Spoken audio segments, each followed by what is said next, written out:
So I was like, damn, I was making all this money as work for hire songwriter, work for hire singer. And I was like, dude, if I stop this, I have nothing. I didn't even have investments. I didn't have anything that was passive at all. And so I was kind of racking my brain about what business can what real business can I start? All this time I thought I was doing business, but I wasn't.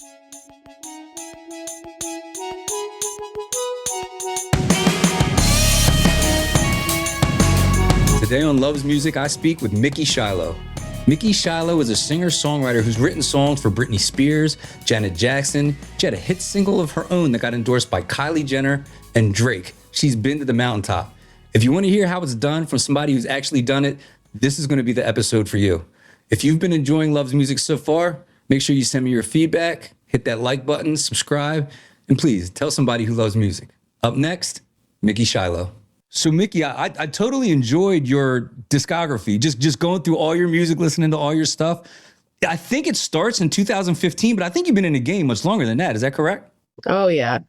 My first project I dropped in 2011 when I was still signed to Darkchild. And then I didn't really get serious about my artistry until, about 2015 when Drunk on the Mic came out. I was mostly songwriting before that.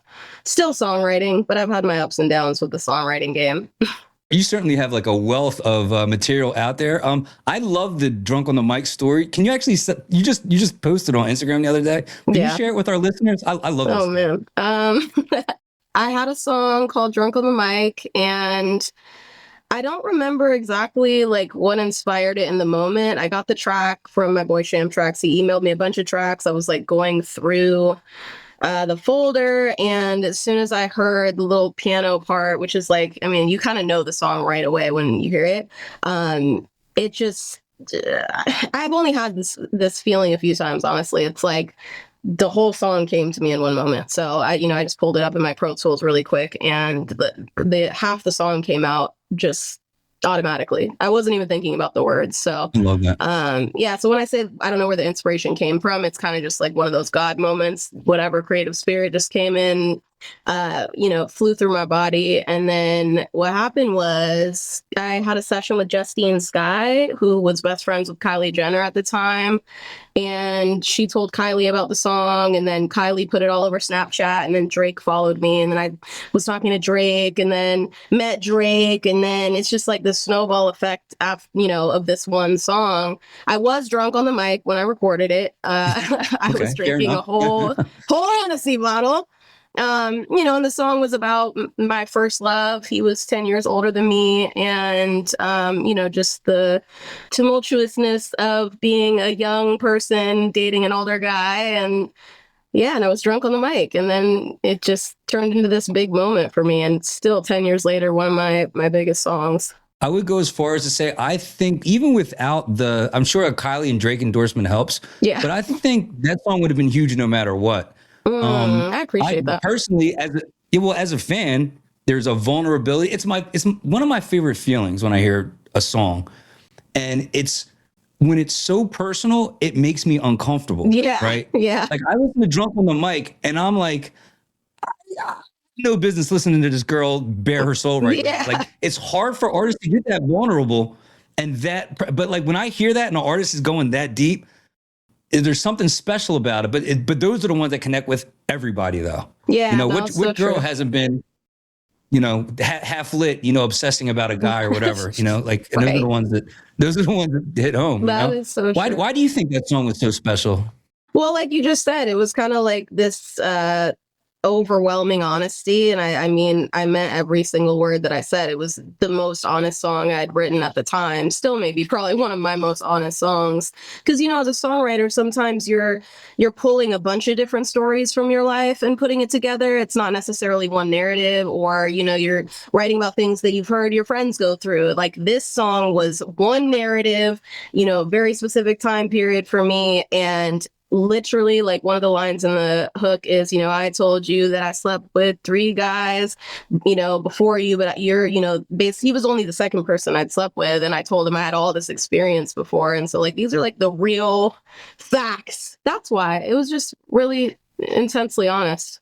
It's funny because on your Instagram is the video of Kylie with the song in the background. Yeah. And I'm trying to connect the dots. Like, this girl who's singing is going to be on my show. Oh, I love that. That's like so it was funny. like it feels like it was like this weird, like, full circle moment. Like, it was wild. I love it. Yeah, but for those of you who don't know, Mickey does have like this like riffing, jazzy, like R&B pop style of singing.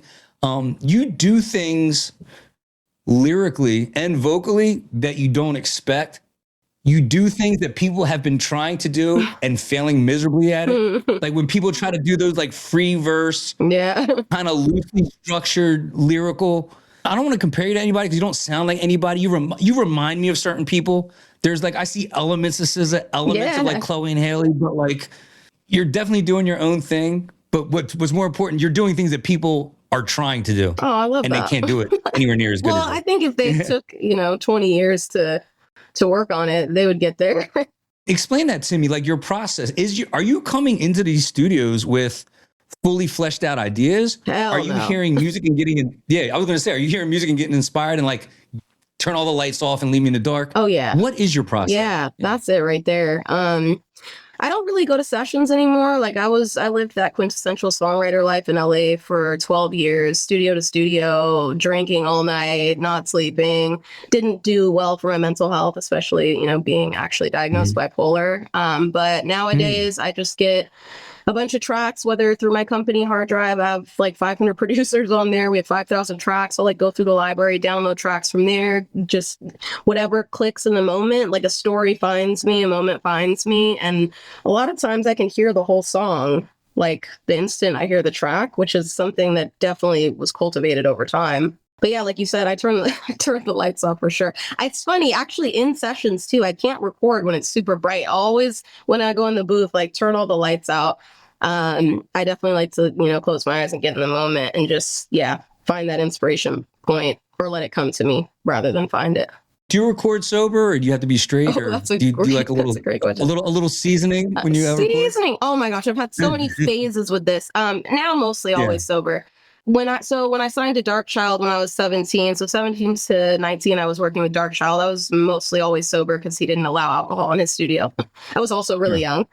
Always sober, which was super nerve-wracking, especially like one of the ways that I record now, or always now, is freestyling.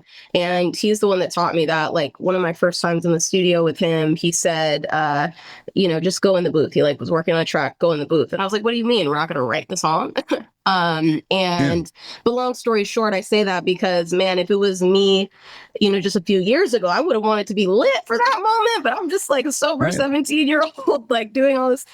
So no, I don't drink or smoke or anything now when I'm recording. But when I was in my 20s, all of my 20s, I was mostly at least high or crossfaded. And that was just kind of the culture, honestly. It's not an excuse, but that was just really what was going on. So I go back and forth with it, to be honest. I think that there's a party element that fueled my storytelling, but in terms of technical performance, my best is still completely sober, or maybe like one or two drinks just for the nerves. There's like other people in the studio, and I can't get out of my head.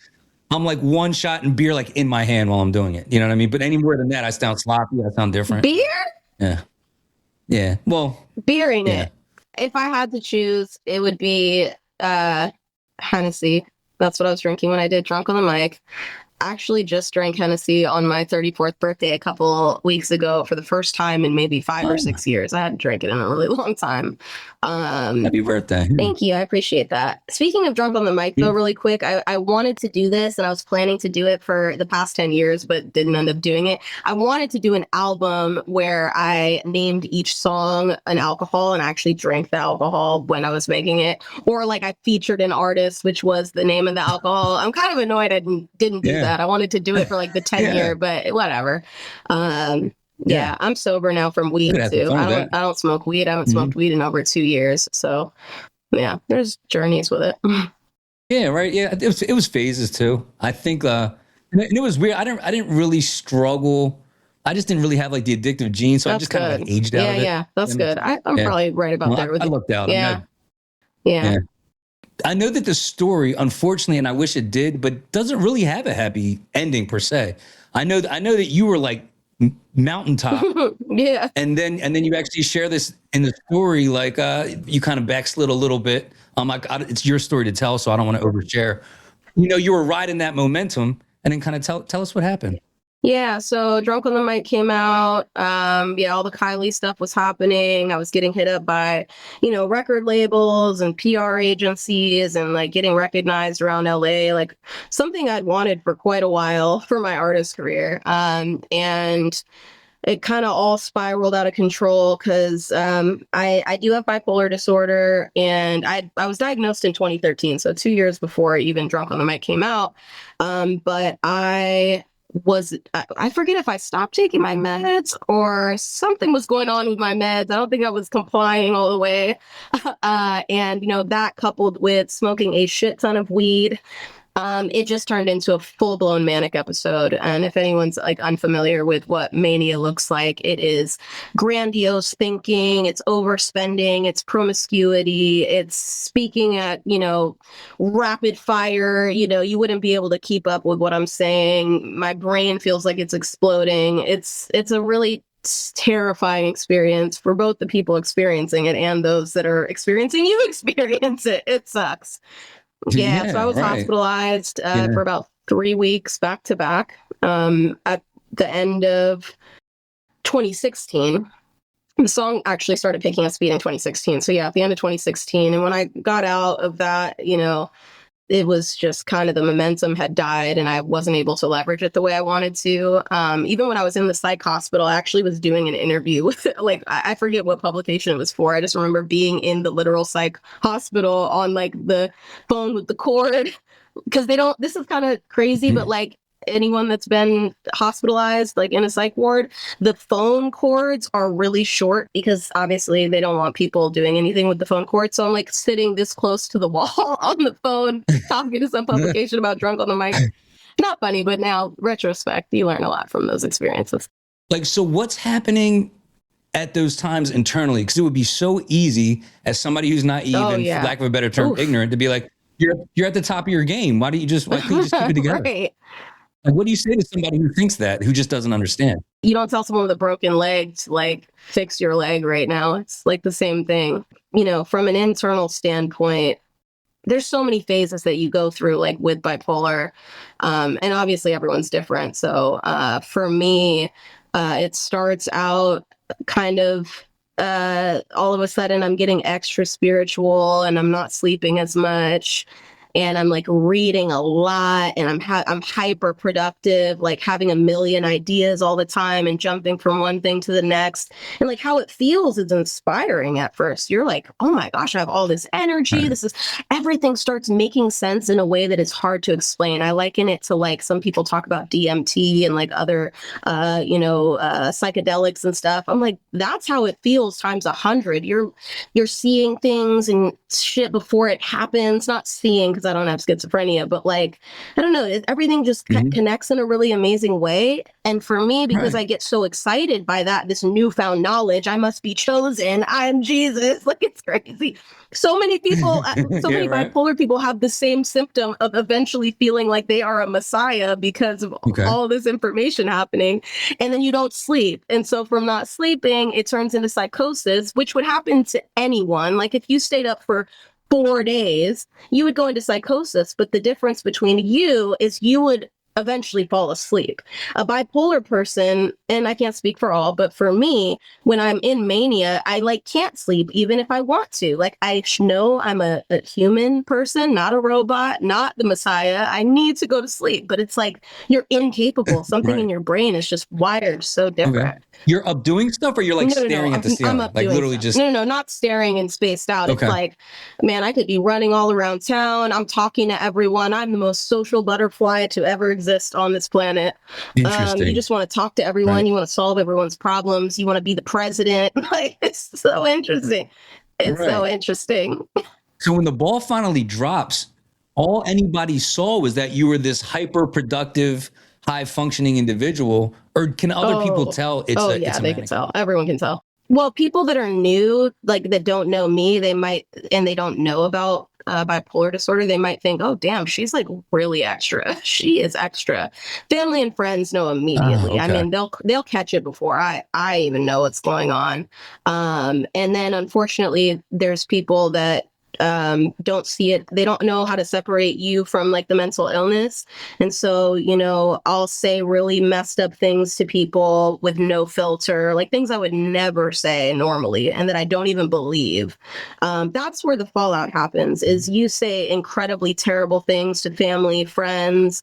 I've ruined so many relationships over things that I've said, and, the people can't forgive me for whatever reason, even though, again, like, sometimes I don't even know what I said. There's something called bipolar blackouts and like manic blackouts. It's interesting how everyone deals with it. I can't even be mad if people can't forgive me for things I've said during those times. Like, I get it. What kind of tools did they give you, or is it something that just subsided, or is it a mind over matter thing, or obviously is there medication involved? Meds. All the above? Oh yeah. For mania, I mean, I had to be put on medication because it's not something that like sleep was helping right away, especially since I couldn't sleep. So every time I've gone through an episode, I've been hospitalized. I get detained, usually by police, and taken to a holding cell in a police station, and then a psychiatrist of some form comes out and they do an intake with you just to like see what's going on. Is this drug related maybe? Or, it seems they're having a psychiatric episode. So then you get admitted to the hospital. I have insurance. So then I get taken to a hospital that my insurance covers. And, at that point, all these times I haven't slept for a few days. And so I'm, kind of fighting people. I'm not violent, but I'm like, get off of me. Like, what are you guys doing? And I'm injected with something called Haldol, which is like horse tranquilizer. And it just knocks you out. That and Ativan, which is like anti-anxiety medication. So I'm like injected with all these things in restraints, like like I look like a real ass criminal or crazy person, and it's like that's so opposite of who I am 99% of the time. So it's really wild. Do you fear any kind of like reoccurring symptoms, or is it something you pretty much have a handle on now? Thank goodness, my trigger is marijuana. Every time I've been hospitalized has always been marijuana. I get weed-induced psychosis. So I know that if I stay away from weed, I'll, God willing, be fine. It's not something that just happens all of a sudden. It's very slow ramping up for me. The sign is I'm getting less sleep. So I know right away. It's not like tomorrow I'll wake up manic. The catalyst, though, is weed. So, yeah, it won't happen again, thankfully, or hopefully, if I don't smoke ever again, which I won't. It's been 2 years. I mean, you just have so much left to give and so much potential. I just want to see you win. So I'm glad that you, you kind of have a handle on it. And I'm rooting for you. I appreciate that. There's been times I definitely didn't think I would make it per se, because after that high, you go down real low. You hit a low that just doesn't make sense. It's like, what? Yeah, right. It's all of 2024. I was depressed. It was the worst depression of my life. Like, mom had to take me to the grocery store. That's it was all 2024, because my last episode was end of 2023. And so, after that high, you come crashing down. It is miserable. You don't want to shower, brush your teeth, pick anything up, can't go get your mail, can't go to the grocery store. It's like unbearable. I probably watched every single show on Netflix and HBO Max. Like, that's all you can do. It's miserable. I've heard stories like people can't turn left and put their feet on the ground next to their bed. It's dreadful. It is dreadful. Crippling. And like, for me, I love my life. And even in like the darkest times, I'm like, I have to tell myself over and over again, like, you're going to be okay. It's going to end. It's going to end. But man, there are times when you're just like, this might not ever end. There's no way I can deal with this the rest of my life. And like, that's what makes, unfortunately, some people choose, what they choose. And while I've had those thoughts, I've never actually like ideated doing something, but I get why people, unfortunately, would choose that for themselves, because it's dreadful. It's really dreadful. Well, what we do is we take the negative condition, then you just project it over eternity. And you're like, how I feel now will never end. Man, what's the point? It's terrible. It really is. I'm assuming there's flickers of that throughout the music. Like, I was listening to the song you have, Tissue Box. And I was like, yo, is my girl okay? Oh, Like, I'm listening to that that song. Yeah. The lead vocal in that song was me when I was totally fine, but I did put I think, are there voice notes in that one? I think I put voice notes in it. Those were real Yeah, voice notes. there's like Yeah. monologue There were stuff. real voice Yeah. notes in there that I had voice memos from my, just in my iPhone. Me really like having my manic episode. So any clips in my music are always like the real things that I previously recorded. I admire that so much. Yeah. I would never have like just like the heart to just like rip myself open and like bear it where everybody can just download it. That's fair. I mean, like I'm like party songs, maybe some relationship songs, but like all those dark moments, I'm keeping them in the tuck. Like, I feel that. I feel that. I don't know. I'm just inclined to share. And then also I'll get, people hitting me up saying this song saved my life. And like, so then it's like you feel obligated, not in a bad way, but like it's kind of like your duty to share those things because it will reach someone at some point. And how rewarding is that when you hear that, right?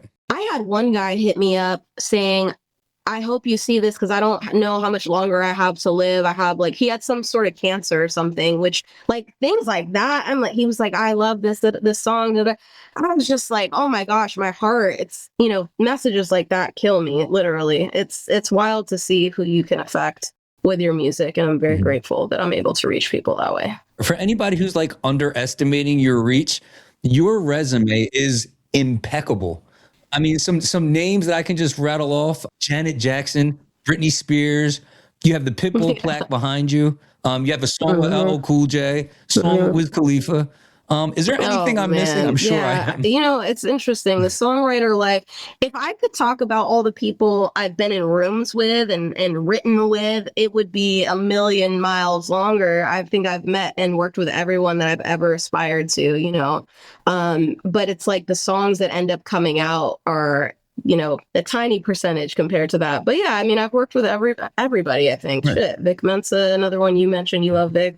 I met Vic around my manic time in 2015. Yeah, he was 2016.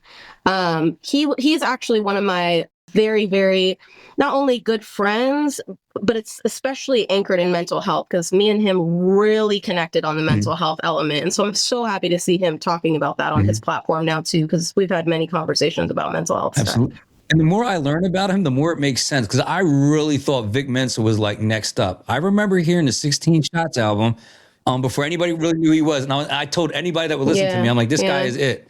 And then he got signed to The Rock. And there was this lull, and I was like, "Man, I hope he's all right, man. Like, I hope, like, because he was like this, like he was like the rise was happening fast." And honestly, he's always been working. I think we're seeing where his path is leading, and it's an even bigger route for him. Like this kind of leadership, that he's on is super dope.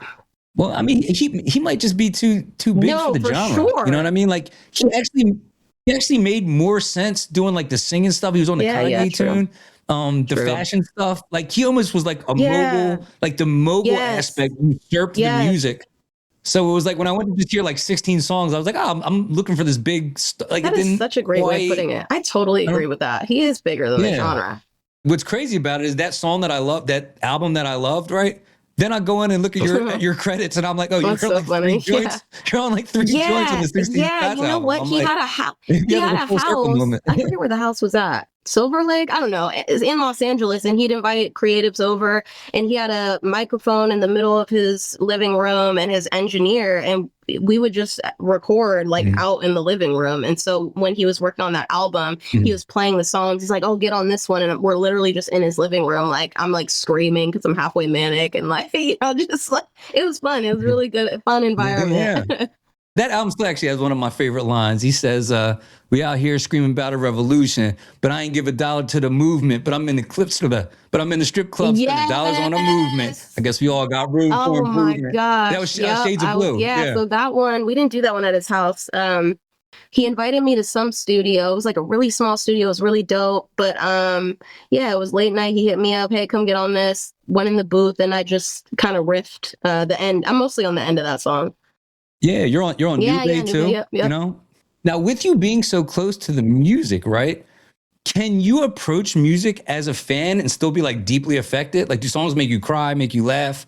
Can you like fan out on a song, or do you know too much? You're like, I know exactly how they made this. For the most part, it does feel very jobby now, but like there's still the rare occasion where I'm very moved by every once in a while new artists too. Like I've been discovering new artists that have that same honesty in their lyrics that I do, and so I like that. So I'll latch on to artists like that. It's far and few between, though, to be honest. It's mostly like hearing people chasing trends really bothers me. I don't listen to a lot of new music. I listen to myself and my artists on my label. Do you have like a musical junk food? You're like, all right, when I need to just like a palate cleanser. Yeah, I have a Spotify playlist. I think it's called Golden Days in my Spotify, and it just has all the old songs I used to listen to growing up, and my mom would like play in the car, like Jill Scott, Erykah Badu, Guapale, and then even into like my high school days where I was more into rock, like Crossfade and Alter Bridge and Nirvana. It's like a big mix of like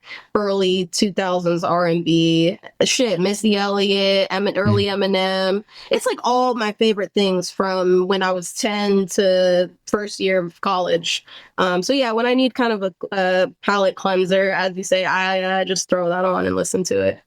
Brings me back. That's not exactly junk food. That's like gourmet music. That like turn of the century, like, or like rock and roll.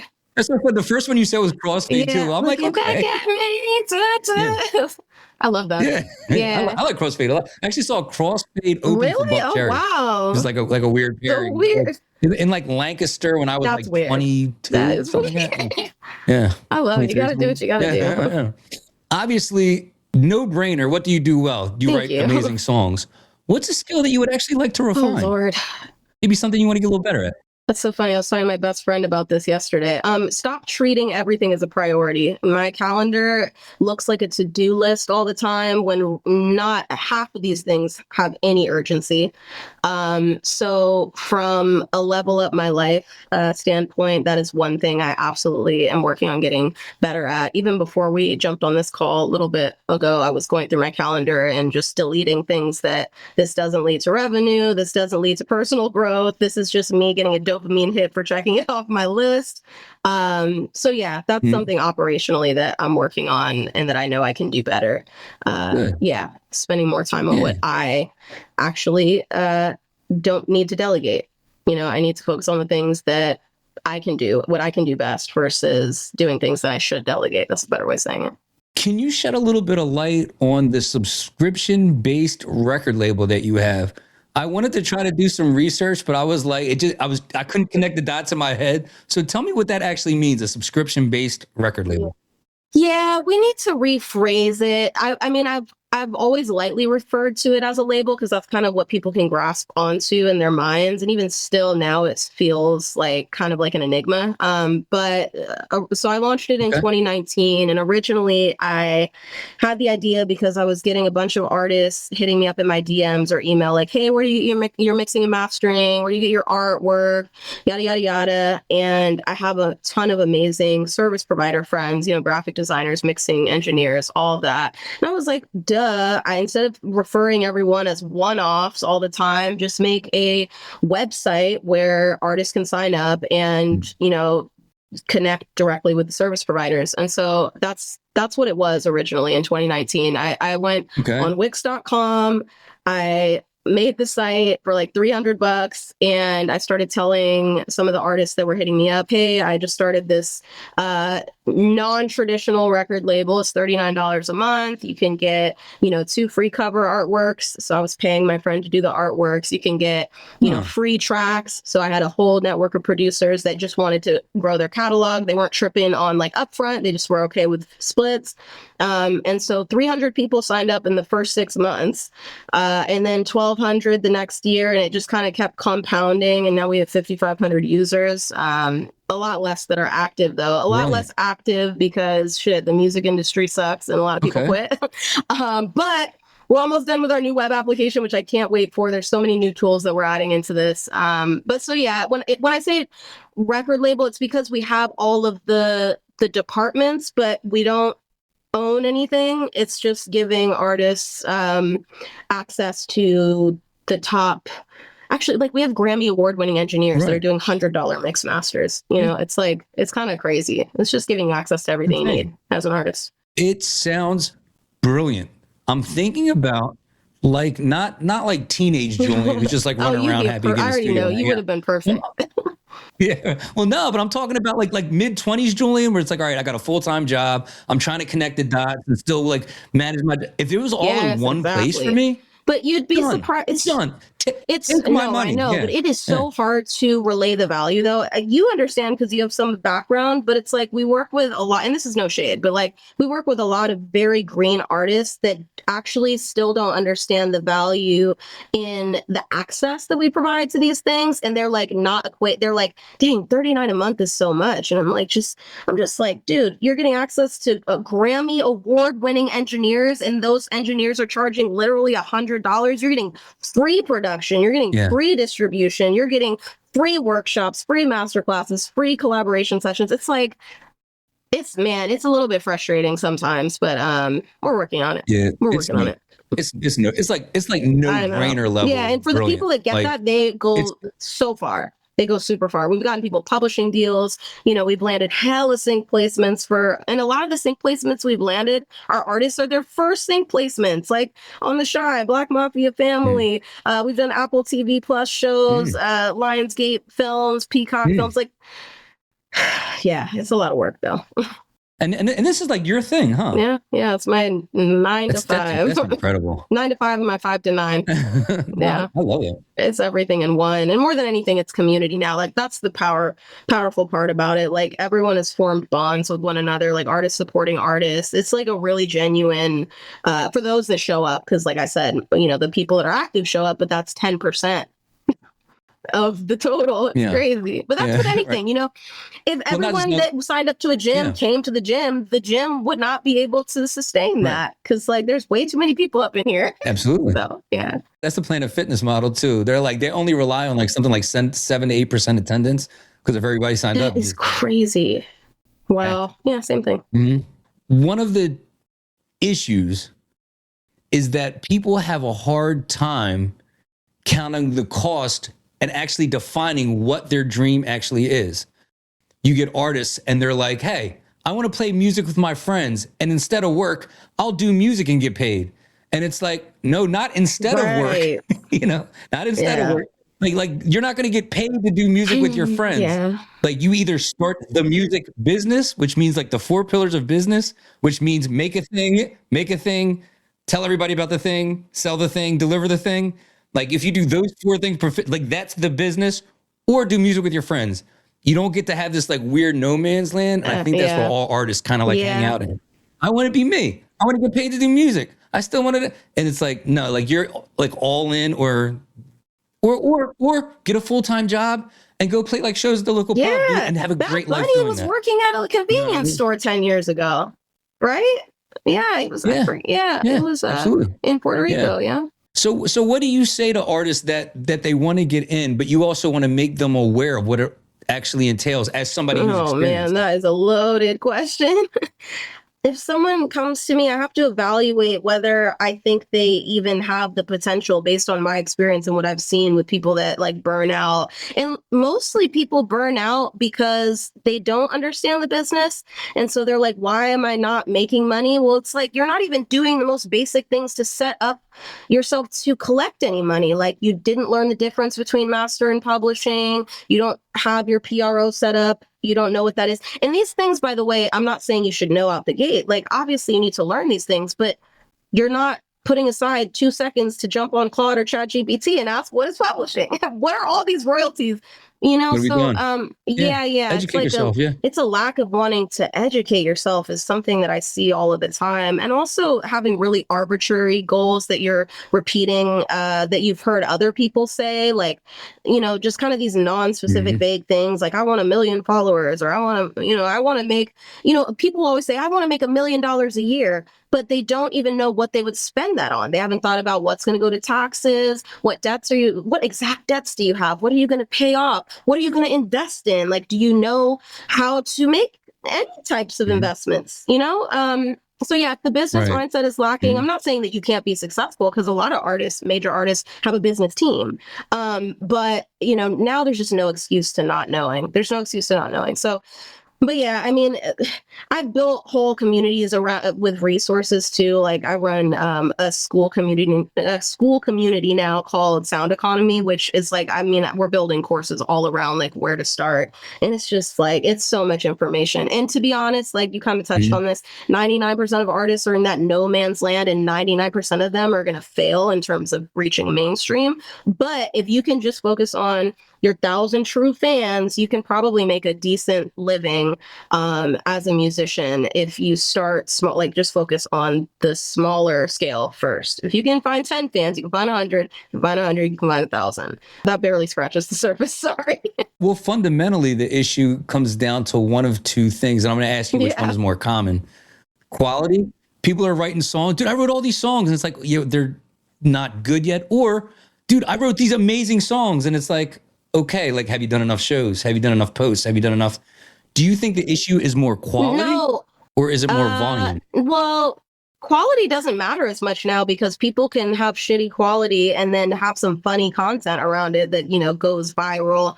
I Yeah, wish it was based on talent. interesting. I wish it was, Yeah. you can outwork talent, right? Is that the saying? There's some saying. It's like, Um, you can work.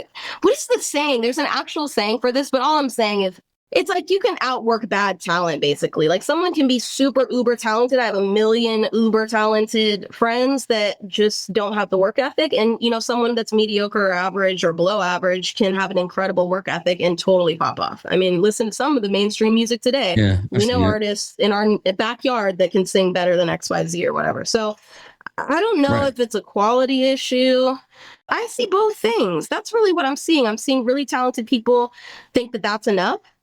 And then I'm seeing not so talented people not try hard. So Mhm. Yeah, it's kind of I've seen 50-50, that. honestly. I've seen people that are talented stop, and the main feedback is, I want to name names. These are actually people I really care about, but like that have like confided in me, and they're like I just don't know what to do. I'm like, your songs are incredible. Yeah, I know, dude. Your show Hmm. was incredible. Yeah, man, I know. I don't know what Mm. to do, and it reminds me of my favorite saying. One of my favorite sayings: life is hard, and expecting it to be easy makes it harder. Meaning that they have the songs, they play these gigs, and they're good.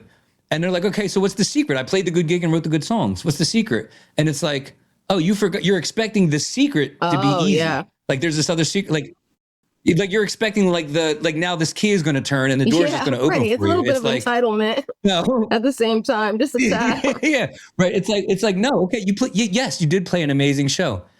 Try now. Do Yes, it every week for exactly. The 2 years. consistency. Yeah, you wrote an Yeah, incredible song. Put two out a month for the next three exactly. Yeah, years. yeah, yeah. You know. Exactly. That's the reps, Mhm, putting in the reps for the mhm. consistency. So what if we lower the bar to something more realistic? I'm also obsessed with this, bro. When I was first started doing music, I was like, "You're just gonna be a star." I did like you're either gonna be a star or you're gonna be like the broke musician. So you romanticize about sleeping in bands and on people's couches, like it's gonna be an adventure, or you're just playing in front of millions. And then I learned when I got older, there's plenty of musicians that make like Yeah, 80 grand a year. totally. You know what I Totally. mean? Like, yeah. So as somebody who's experienced some success, what do you say to the guy who's like, hey, I do have talent. I'm willing to do some work. What do I do if I want to make 85 to $100,000 a year as a musician? Same thing that you just said. If you're playing shows, you need to play at least one a month. I mean, shit, if you could do it every weekend, that would be great. You definitely need to be utilizing some direct to consumer. Things like Even is a good one. I don't know if you've heard of Even. I think their site is even.biz. It's like a fans pay what they want. So you need to definitely be using some Mhm. direct to fan sort of platforms. Like I said, you need to make sure that all of your business structures are in place, making sure that you are all your songs are registered consistently. there's all the like traditional things like selling merch, da, da, da, da. It's like really putting a CEO hat on, unfortunately, because most artists just obviously want to focus on the artistic side and not the business side. But it's going to be mostly the boring business stuff, making sure you have a mailing list, getting people, owning your traffic, and putting out music consistently, as you said. I would say, I mean, there's always the Russ method, like a song a week is crazy, but I think he did that for 3 years. Was it a song a week or a song a month? I forget. Yeah, he was wild. He said his recent interview on Chris Williamson, he was like, I recommend doing a song a month and then preloading something like 3 posts a day per song. It's got to be stuff. It's got to be that level. So that's 360. Yeah, something like 30 days times 30. That's a 360. That's a year. So you have like 90 posts already like locked in for that song, plus the 4 or 5 different platforms. So you tell them to each platform. So you're talking like 400 or 500 pieces per song per month. That's what it takes. And then also, subsidizing your income with other things in music that you're good at, like work for hire. For me, I was making a shit ton of money on soundbetter.com, which is a two-sided marketplace for musicians to get hired from like everyday people. Hey, I need a song for my mom's birthday. Hey, I'm a DJ and I need it's a really amazing marketplace. I always heard of that. I didn't know that was a real thing though. Like, so people could call up and be like, hey, can you make a song for me and my wife real quick? I got a date next week. And you can just like send me a song. So I did that for many years on soundbetter.com. I still every once in a while do a job on there. So yeah, if you're trying to get to that 85,000 a year, it's going to definitely, at least at first, be subsidized by you using your skill sets in another way. Like if you're a guitarist, get on a Soundbetter or airgigs.com and do some playing. And you'll meet people that way too. Like networking horizontally is way more important than spending all your time trying to chase like this big megastar. Horizontal networking, locally and online is going to be the major breadwinner, because you don't know what someone is going to need at some point, whether you're going to perform at something that they're throwing or they're in a session with XYZ and they need a session singer, guitarist, keyboardist, whatever it is you do. Make sure that you package your skill sets as some sort of an offering and make sure people know that they can hire you. Make sure you have a website, like a landing page. It doesn't have to be super complex. It's like the basics. That's 101. But man, you'd be surprised. That's the second pillar. That's the second pillar of business. If I did a survey with like, let's say our 6,000 hard drive users and asked how many of you guys have a website, I'm guaranteeing you that 20% would say, yes, I have a website. 1 in 5. Yes. If that might be 0.5 out of 5. Yeah. What do you think you excel at more, the artist side of it or the business side of it? Strengths in both. I like business because I can be like creative in business, if that makes sense. I'm not ever doing anything traditionally. Like even when it comes to like, I just did an admin deal with Empire for my songwriting. Like they were really awesome because they let me get creative with some of the terms in there, and same with some other stuff I'm working on with them. So I love business, and I think I excel in business only because I get to be creative. If I had to like do things by the book all the time, I think I would just say artistry 1,000%. Yeah, and I include songwriting with the artistry because I'm not trying to be a mainstream artist anymore. That dream for me died like almost 10 years ago, to be honest. Like kind of after the Drunk on the Mic craziness, 2017, 2018. Well, talk to me about that. How has your definition of success changed now versus back then? Because you're still so close to it. You're seeing artists break, knowing that you were one of those kind of artists, but you still have such like a clear and healthy sense of self now. I'm glad it appears that way. So how do you handle that? No, like, how do you handle that without being like, I still want to write a hit. Yeah. But I still want to have a hit album and be a star. I don't want to be a star in that way. I want to be someone that is standing on a stage talking to 50,000 people in a TED Talk kind of a way. I don't know if they do TED Talks that big, but like I'm much more excited to be a star in terms of like speaking engagements and like, seen as a industry leader, which, I'm starting to in a small way, but I don't, man, it's hard. I've had so many ups and downs with like my artist journey, as we all do. Like I've had long phases where I don't want to be an artist at all because whether I'm depressed or I don't believe in myself, or this is funny.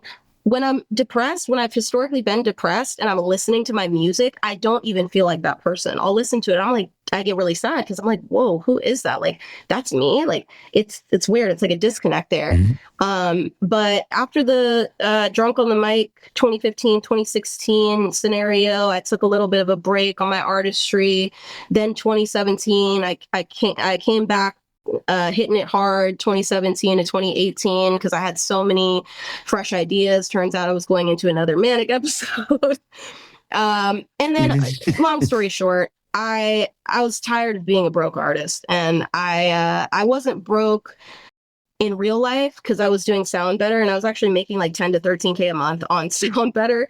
But like on the artist side alone, if I was just counting like my streaming royalties, there's nothing, you know, it's really hard there's no way I would be able to sustain my life if I was just an artist. That's me being honest.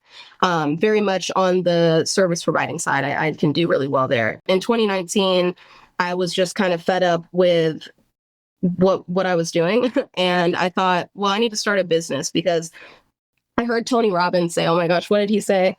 It was something like, if you, in so many words, he said, if you can't, you know, take a few weeks off without your bank account going in the red, then you don't have a business. It doesn't matter how much money you're making. You know, like I could have been making 120 grand a year, but if I stopped working this month, yeah, I mean, you know, I was month to month with it. So right, like if you can't walk away from your business without it crumbling, you just have a job. You don't have exactly, that's exactly what it was. And so I was like, damn, I was making all this money as you know, work for hire songwriter, work for hire singer, and I was like, dude, if I stop this, I have nothing. I didn't even have investments. I didn't have anything that was passive at all. And so I was kind of racking my brain about what business can what real business can I start? All this time I thought I was doing business, but I wasn't.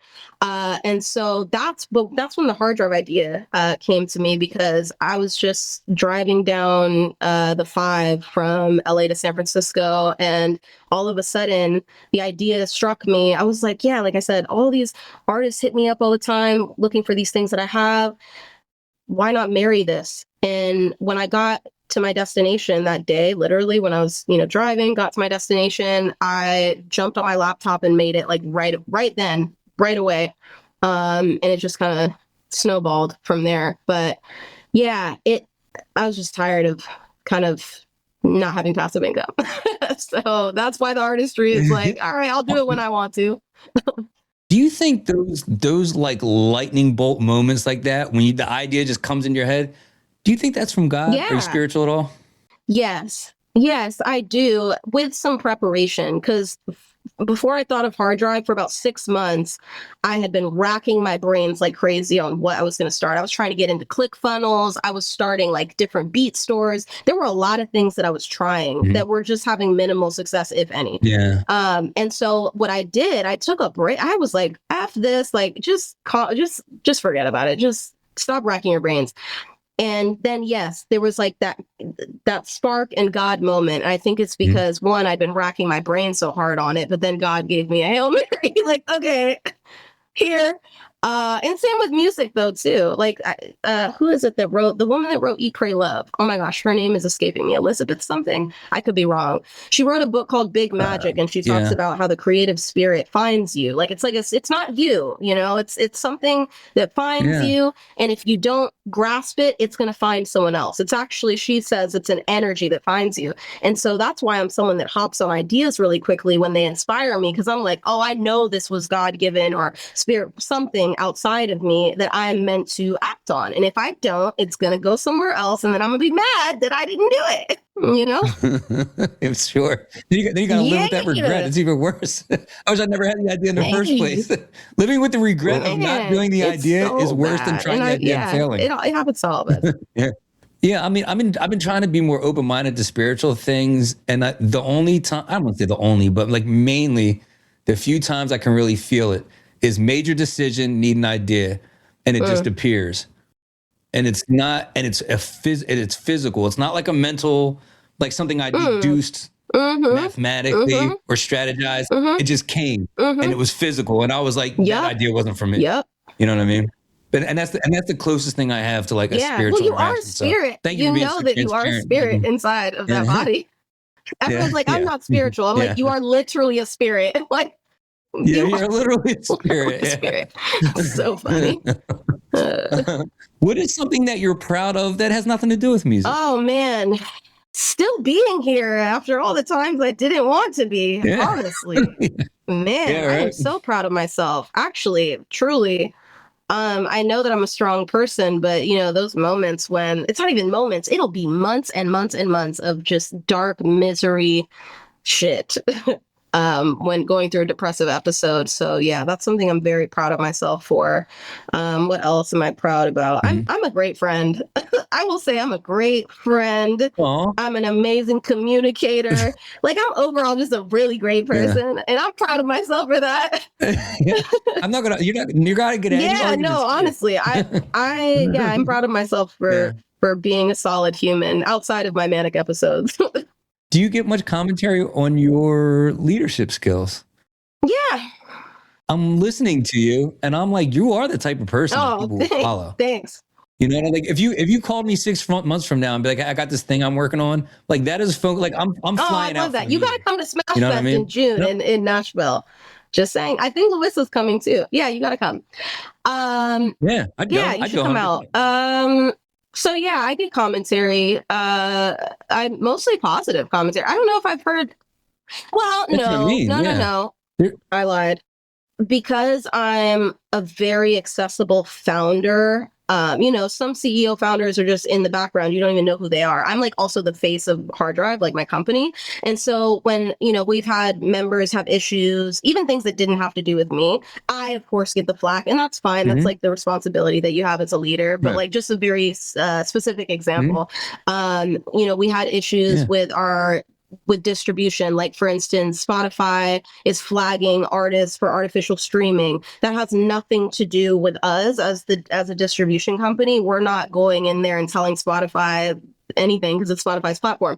So when, let's say, we've had to pull artist songs from stores because it was flagged by Spotify, we're getting blamed. And by we're, I mean me, and people are cussing me out and all this. So as a leader, that's something I deal with a lot is you know, unwanted commentary. But internally, my team likes me and loves me, I think. And I'm in a leadership position in other, you know, spaces in my life too. Like even with this festival this summit that we're planning, I get to work with a lot of amazing other business leaders. I mean, we're on calls with we just did a call with the co-founder of AudioMac, the co-founder of Artlist.io. You know, like we're on calls with these really incredible executives all the time, and like I feel on a level playing field. I don't feel like anyone is above or below me, which is really, really cool. So well, even your leadership style, I mean that's how Elon works. He's like people think being a CEO is great. He's like, being a CEO means that you are attacking the biggest problem every day. What's the biggest problem that needs me? That's right. He's like, when things are going good, you leave it alone. When things are on fire, he's like, that's where you focus all your energy. So my day is just fixing problems. I had this realization, not super recently, but the last 3 years, that I don't like being a CEO, and I actually don't want to be a CEO. I love being a founder. I don't like hiring and firing people. I don't like managing people, but it's like, these are things that I have to do. So if I had unlimited capital, which one day, hopefully, God willing, I will, I would fire myself, and I just want to be the founder of my companies, and I want to hire CEOs. I want to put someone else in place, or like how Ghazi with Empire did. Ghazi is still the CEO, but now Tina Davis is the president. Like I need my counterpart because I just want to be the visionary. I'd rather be the chief visionary officer than the chief executive officer. I've had to mold the role to be creative like I am, but I think, honestly, my companies will ultimately do better when someone else is in that position as CEO. And that's just me being honest. So what do you like to do when you decompress? When you're not making history? Molding musicians. Molding musicians. I love that. Like, what are the things that make you happiest when you just made me want to do an AI video of me molding artists like clay. I'm doing that. Thank you. I love that. Oh my gosh, I gotta tell him. I just brought on somebody to do marketing for us. I'm definitely telling him that. Well, I just moved to Nashville 2 months ago, and were I still in San Francisco, I love going to hookah bars. I miss me a good hookah bar. So like usually I would do something like that with friends, go to hookah. I mean, shit, I do all the regular, boring human stuff. Go to movies, go out to eat. My best friend lives 5 minutes from me, so you know, like last night I went over and kicked it with her for a couple of hours. I would love to read more. I feel like a lot of people say that and then end up not doing it. Yeah. I intend to read. I have a great library, man. I look at those books and I'm like, man, you look good. Someday. You know, I started a practice a couple of weeks ago. I was like, I'm gonna read 10 pages a day. I did it for 3 days.